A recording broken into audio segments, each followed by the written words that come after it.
Neil, well done, got the defence for your title safely underway this afternoon, but you had to battle back from 3-1 down. We're well used to not having crowds at the venue now, but how do you think that impacts on the sort of psychology of a match, whether you're chasing or whether you're trying to protect the lead? I mean, it helps the less established player, I guess, when they're coming up against a top player, because there's no crowd to kind of get behind the top player, or any sort of moment in a match where it could be a big turning point and the crowd have a big say in how you feel psychologically. Like there, the first frame of one needing 3 snookers, and he's come out and he's played the next few frames almost flawlessly. Whereas if there was a crowd there, would that have an impact on him, and would he have played so well? We don't know.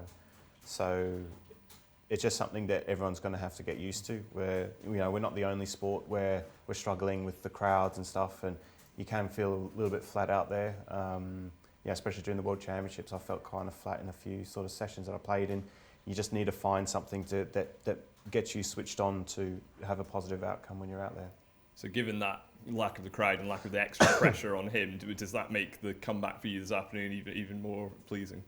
Yeah, in a way, yeah, because at 3-1 he never really looked like missing a ball. I think he rattled a red into the middle after a red rolled off that I played, I think it was, and then I sort of got back in the frame. I started making some 50 breaks and stuff, and yeah, he didn't do a lot wrong. He just missed a couple. He just rattled a couple of crucial sort of like last reds with the colours at their mercy, and then he probably would have won the match. So, but I did well to counter clear, and really pleased with how I sort of played today. Yeah. And different circumstances for you to be defending your title this week, but I know you're one who always likes to have little milestones or landmarks, so it would be a real goal of yours to try and defend the title this week, I'm sure. Yeah, it's strange because, when I won this last season in Austria, it was, a beautiful place of, part of the country where, it was fantastic really with a brilliant crowd as well. So it's really unfortunate not to go back there and to defend it there. So, but World Snooker have done an amazing job to get these tournaments on, and, obviously all the sponsors and everything to come on board. The players are very appreciative of that as well. So I think it's really tough at the moment for everyone, but we're very fortunate to still be able to play the game.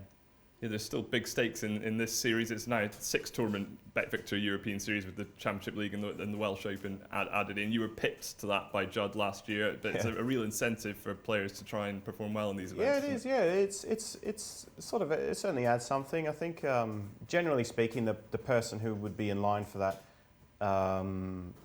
probably not thinking about it too much. It's just one of those really nice kind of bonuses that, like, oh gee, that's nice, I admit I was absolutely gutted when Judd pipped me to the line because it looked an absolute certainty at one stage.